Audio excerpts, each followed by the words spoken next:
नांदगाव खंडेश्वर तालुक्यातील फुबगाव येथे गत कित्येक महिन्यांपासून मोठ्या प्रमाणावर अवैधरित्या दारू विक्री होत आहे। याबद्दल कित्येकदा नांदगाव खंडेश्वर पोलीस स्टेशन येथे अवैधरित्या दारू विक्रेते रवी भानुदास राऊत, जगदीश चतुरकार यांच्यासह अनेक दारू विक्रेत्यांच्या तक्रारी देऊनही पोलीस कुठलीच कारवाई करत नसल्याने महिला बचत गटाच्या महिलांनी दारू विक्रेत्याला दारू विक्री बंद करण्याबाबत समजवण्याचा प्रयत्न केला। मात्र त्या दरम्यान दारू विक्रेता रवी राऊत यांनी महिलांना शिवीगाळ करून त्यांच्या अंगावर हात उचलला, पण महिलांनी एकजुटीचा फायदा घेत दारू विक्रेत्याला चांगला चोप दिला होता, ज्याचे विदर्भ न्यूज 365 व महाराष्ट्रातील नामवंत टीव्ही चॅनल सोबतच वृत्तपत्रात बातम्या प्रकाशित झाल्या होत्या। मात्र एवढेही करूनही पोलीस प्रशासन कुठलीच कारवाई करीत नसल्याने दारू विक्रेते आणखीनच मुजोरीने पोलीस माझे काहीच करू शकत नाही, माझे हात खूप लांब आहे अशा शब्दांचा वापर करीत महिलांना जीवे मारण्याची धमकी नेहमी देत दारू विक्री करीत आहेत। मात्र पोलीस प्रशासन मुद्दामच डोळेझाक करीत असल्याने महिला बचत गटाच्या महिलांनी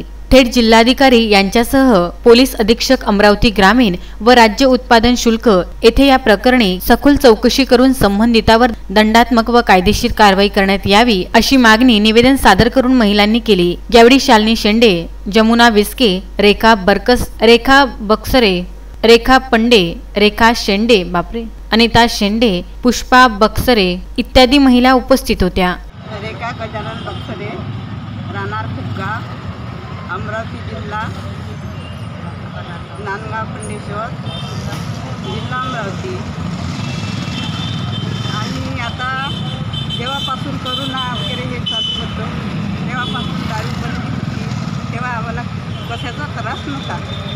जेव्हापासून हे दारूबंदी सुरू झाली, दारू आणणं विकणं हे सगळं आमच्या मोहल्ल्यामध्ये त्यांच्या घर सोडून त्याने आमच्या मोहल्ल्यामध्ये आमच्या घरासमोर आम्हाला खूप त्रास होत होते। त्याच्यामुळे आम्ही मागं त्याला सांगितले होते, तू तुझ्या घरापाशी तू काही कर, विक, त्याच्याबद्दल आम्हाला काही नाही, तू आमच्या मोहल्ल्यात येऊ नको, आमच्या मोहल्ल्यात तू दारू विकू नको, कारण का आम्हाला हे कामं वगैरे काही नाही, त्याच्यामुळं माणसं पण कामाला नाही, खाणार काय राहणार काय। एक दिवस कामाला गेले 100 रुपये आणले कमवून, 100 रुपयाची पावती आणते, दारू पिते, घरचे बाया मुलं काय करणार। आम्ही पोलीस स्टेशनमध्ये गेलो, नांदगावला गेलो। काय नाव आहे त्यांचं? त्यांचं नाव रवी राऊत। रवी राऊत।